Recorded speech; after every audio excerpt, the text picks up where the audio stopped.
I'm glad you are here. Lean close because this story will hold your breath until the end. The call to end my final mission came without warning, like thunder breaking through a calm sky. After 40 years in uniform, I was used to orders, used to packing in silence. But this departure felt different, heavier than war, like I was burying a part of myself. My father's old watch pressed against my chest, his voice echoing, "Always come home, Jane." By dawn, the plane descended into Johannesburg, carrying me back to Charles. As the taxi rolled through his street, a strange heaviness wrapped around my ribs and would not let go. Before we go deeper, where are you watching from today? Kindly hit like, comment, and subscribe to this channel for more. The neighborhood glowed with neat lawns and painted fences, bright under the morning sun. But Charles's house looked wounded, its mailbox spilling letters, the curtains drawn like mourning cloth. I whispered a prayer as I stepped to the porch, hand trembling as I reached for the bell. Then a voice from across the road called my name. "Jane, is that really you?" Daniel asked, his watering can shaking in his hands. I turned slowly, already reading sorrow in the furrows of his tired face. "I wanted to surprise Charles," I said softly, though fear already chewed my chest. Daniel placed the can on the ground, his lips tightening, eyes flicking toward the house. "You don't know yet, do you?" he whispered, his voice trembling like dry leaves. "Tell me," I demanded, clutching my father's watch as if it were a shield. "He's in intensive care," Daniel whispered, and the words fell heavy like stones in still water. The ambulance came one night, sirens tearing the street, lights flashing through every window. My chest froze, my heart pounding like a war drum echoing inside a dark cave. "And Sandra?" I asked, my voice dry, forcing the words past fire in my throat. Daniel's jaw tightened, his eyes full of pity. "Cape Town. Yachts, parties, laughter, like nothing is wrong." "Which hospital?" I asked, already turning. My mission had just begun. Johannesburg's ICU smelled of sharp disinfectant, the kind that clings even after you leave. The nurse at the reception looked at me, her eyes full of soft pity. "Fifth floor, room 214, she whispered, and I carried my father's watch like a compass. Machines hummed steadily as I entered, and there was Charles, pale and thin. His strong frame was now a shadow beneath the hospital sheets, life drained by sickness. Dr. Lydia turned to me, her voice steady. "It's advanced stomach cancer. If caught sooner, maybe hope." I moved closer, my fingers trembling as they brushed over Charles's cold hand. The veins looked fragile, his skin stretched thin over bones that once carried strength. For a moment I couldn't breathe, seeing my only son so broken before me. "Mama," he whispered, his hazel eyes fluttering open with effort. "You came." Tears stung my eyes, but I forced a smile. "I'm here, Charles. I'll never leave you again." His lips curved weakly. "I love you, Mama." Before I could answer, the steady beep of the monitor collapsed into one long piercing sound.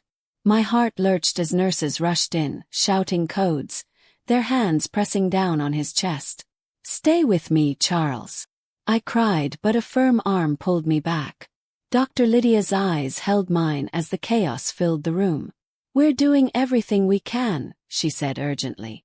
But in my gut, I knew the battle was slipping away.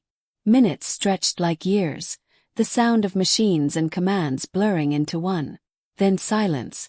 Dr. Lydia stepped forward, shoulders heavy, face lined with sorrow. "I'm sorry, Jane," she said softly. "We did everything possible." My knees weakened, and I clutched the wall to keep from falling. My father's watch felt heavier than ever in my palm. I'd come home too late. My son, my only son, was gone. The drive back to Charles's house was a blur, the city outside a moving shadow. I clutched a plastic bag the hospital had given me. His wallet, his ring, his phone. Each item cut like glass in my hands, cruel reminders of a life stolen too soon. The house looked more abandoned in the harsh afternoon sun, its walls fading in neglect. A wind chime I once gifted him hung still, its song stolen by silence. I pushed the door open, stepping into stale air and sorrow. Inside, the house bore scars of abandonment. Dust coated the tables, dishes stacked in the sink. Empty bottles stood like soldiers guarding secrets, while curtains blocked the morning light. On the mantel, where pictures once smiled, only faded rectangles remained. I found mail piled high. Late notices, bills, warnings of disconnection. My chest tightened. This wasn't the Charles the First knew. He had been careful with money, steady and wise, never careless. Something darker had torn through this home. In the kitchen, I found the photo of Charles's wedding day lying face down. I lifted it, wiping dust to reveal his smile beside Sandra, radiant in her white dress. I studied her face, her sleek hair, her confident eyes, her designer shoes. Could this be the woman Daniel spoke of, laughing on yachts while my son lay dying? I set the frame down, my throat tightening. She had promised forever, but had given him only betrayal. I moved into his office, where papers littered the desk in a scattered storm. Among them I found receipts, lavish dinners, jewelry, yacht rentals in Cape Town. Each one bore the same signature of Sandra's greed, all charged to Charles's account. My hands trembled as I stacked them, each page a quiet accusation. This was no accident, no carelessness. She had drained him dry while he fought for his life. Rage burned steady in my chest. I tried powering his laptop, but it demanded a password I didn't know. His phone from the hospital bag was dead, but I found a charger nearby. When it lit up, I scrolled through messages, searching for truth in digital ink. Most were harmless reminders from colleagues, but Sandra's thread was empty, scrubbed clean. Then I found it. In a hidden folder, a screenshot of her texts with a friend. "Might as well enjoy his money," she'd written. "He won't last long." The words shook me to the core. This wasn't just neglect. It was cruelty sharpened into calculation. My son's wife, his partner, had already planned her escape while he wasted away. She laughed while he suffered, drained his accounts, and abandoned him in the ICU. I steadied myself, years of military discipline locking my emotions into place. If she thought she could walk away untouched, she had misjudged me. She declared war on Charles, but she would face me now. By dawn, I had gathered every receipt, every message, every bill into a folder. Military precision became my shield once more, this time for justice, not battlefields. I remembered Richard, an old commander now in finance, a man who moved systems. He would know what to do. With Charles's power of attorney still valid, I had authority. My mission was clear: protect my son's legacy, strip Sandra of her lies, and bring truth to light. The war had only begun. I drove to Richard's office in Cape Town, the folder of evidence on the seat beside me. The city blurred past, but my focus was sharp as a blade. Richard greeted me with firm hands and sharp eyes, sensing the storm I carried. "Jane," he said quietly. "What happened?" I laid the folder on his desk, each receipt, each text, each piece of betrayal. Sandra drained Charles while he was dying. I want everything frozen. Today. Richard leafed through the papers, his jaw tightening as he read each page. "She's clever," he said, "but arrogance leaves fingerprints." Then he picked up his phone, making calls like a general in battle. Banks, managers, lawyers. His voice carried weight, his authority opening locked doors. I watched every move, memorizing the process, a soldier studying tactics. By the time he hung up, his eyes met mine. Accounts frozen, cards cancelled. She won't touch another cent. Before I even left his office, my phone began to vibrate in my hand. Sandra's name flashed across the screen, one call after another, her voice filling voicemail. At first, curses and threats, her anger spilling like broken glass. By the third, her tone shifted, pleading now, soft and sweet. "Jane, let's talk. I need access, we can work this out." Not once did she mention Charles's name. Not once did she grieve. Back in Johannesburg, the house felt heavier than before, but I refused to bend. I sat at Charles's desk, arranging the evidence like weapons before a battle. Each receipt, each message, each bill built a case sharper than any blade. Sandra thought she could silence me, but I had only begun. The enemy was not on a battlefield this time, but in courtrooms and banks. Still, the strategy was the same: plan, gather, strike, and never retreat. The next morning I met Edward, a lawyer Richard trusted, sharp-eyed and calm as stone. His office was lined with books, the air heavy with battles fought on paper. I handed him the folder, and he read quietly, every page deepening his frown. "This is systematic exploitation," he said finally. "We'll fight it in court, but be prepared, it will be ugly." His words steadied me. I had fought uglier wars than this. This was just another mission. Edward filed for emergency control of Charles's estate, moving quickly before Sandra could react. The court date came fast, and I stood in a small courtroom, heart steady. Sandra sat across from me in black silk, her face painted with fake grief. Beside her, a polished lawyer whispered poison in her ear. Judge Lydia Winters entered, her eyes sharp, her voice commanding silence. The hearing began, evidence against lies, truth against manipulation, mother against widow. Edward spoke first, his words smooth but heavy with truth. He presented receipts, messages, proof of money stolen while Charles lay helpless. The courtroom murmured, whispers filling the air as Sandra fidgeted beside her lawyer. When Edward played a recording of her words, "Might as well enjoy his money," the room shifted. The judge's eyes darkened, though her face remained calm. Sandra's lawyer rose, his voice quick, attacking the evidence, painting her as a loving wife. When the judge asked me to speak, I rose with military posture and steady voice. "My son's final wishes were clear," I said. He wanted his estate to serve others. Sandra abandoned him while he was dying, draining him of life and money. My words carried pain, but also steel, the weight of a soldier and a mother. Sandra dabbed fake tears with her handkerchief, but her mask slipped. The judge saw through it. The gavel fell, and the judge ruled in my favor, granting me temporary control. All accounts remained frozen, Sandra barred from touching property or funds until full probate. Sandra shot up, her grief mask gone, fury burning bright in her eyes. "You'll regret this, Jane," she spat, her voice sharp with venom. "This isn't over.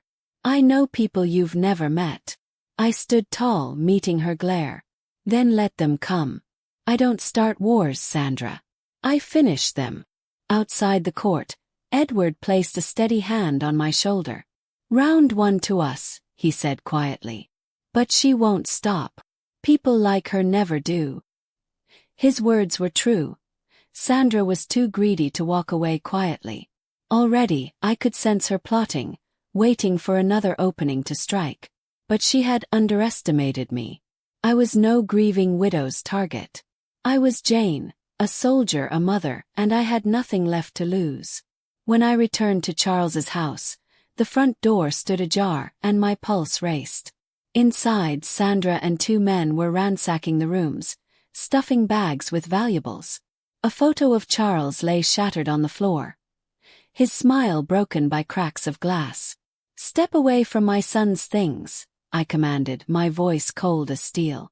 One man moved closer, his tattooed arm flexing, but I did not flinch. "Police are on their way," Edward warned from behind me. Sandra sneered, dropping a vase that smashed into pieces at my feet. "Pathetic," she spat. "Charles was weak just like you. This house is nothing but debt." Her words cut deep, but I stood firm, refusing to give her satisfaction. The men hesitated as sirens wailed faintly in the distance, fear creeping into their eyes. Sandra's mask cracked as officers entered, her lies colliding with the truth at last. She stormed out, leaving only destruction and venom in her wake.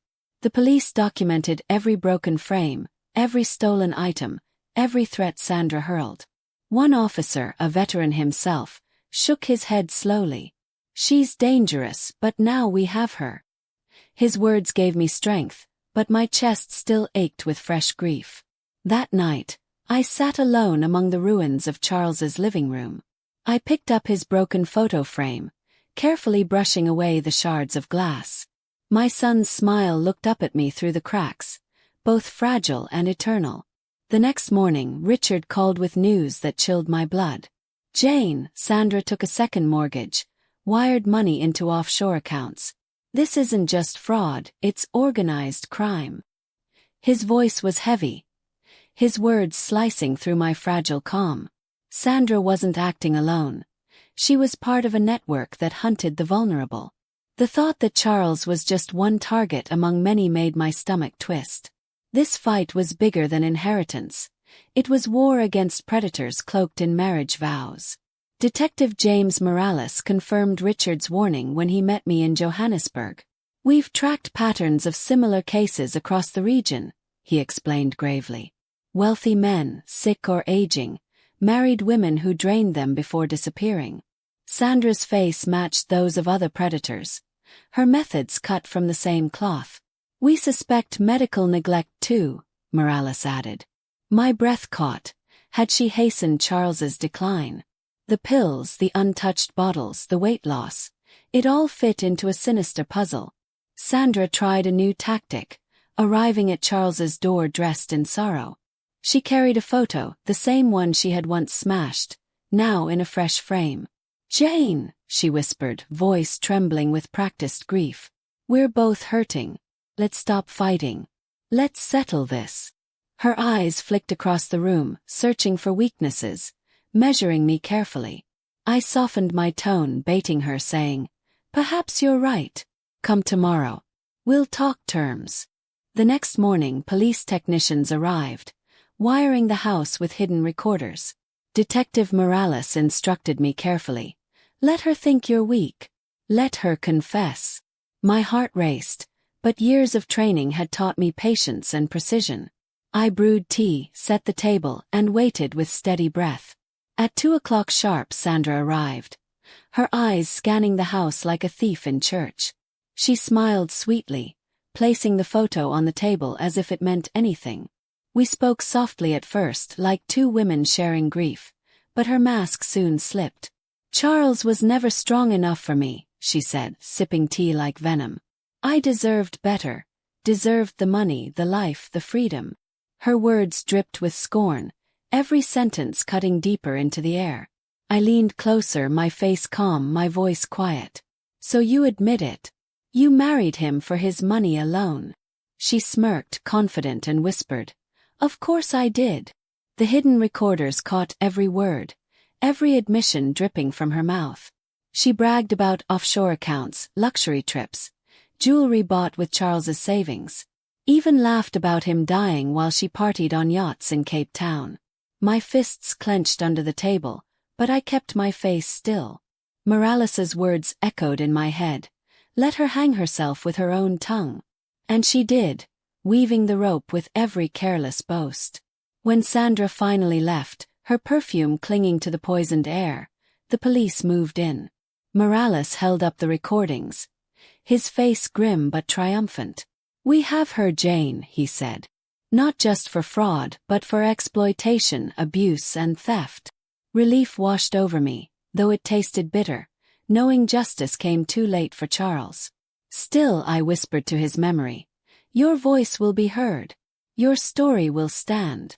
And for the first time I felt the tide shift. The trial came quickly, a storm of evidence and cold truth laid bare in court. Edward presented the recordings, the receipts, the screenshots, the investigators' reports. Sandra's mask crumbled as the jury listened to her laughter over Charles's pain. Her lawyer argued, twisted, fought, but even he began to falter under the weight. Each piece of evidence struck like a drumbeat, a steady march toward justice. When the verdict came, it was clear. Guilty of fraud, guilty of exploitation. Sandra's screams echoed as officers led her away, bracelets of iron clamped on her wrists. "This isn't over, Jane," she spat, eyes burning with hatred even in defeat.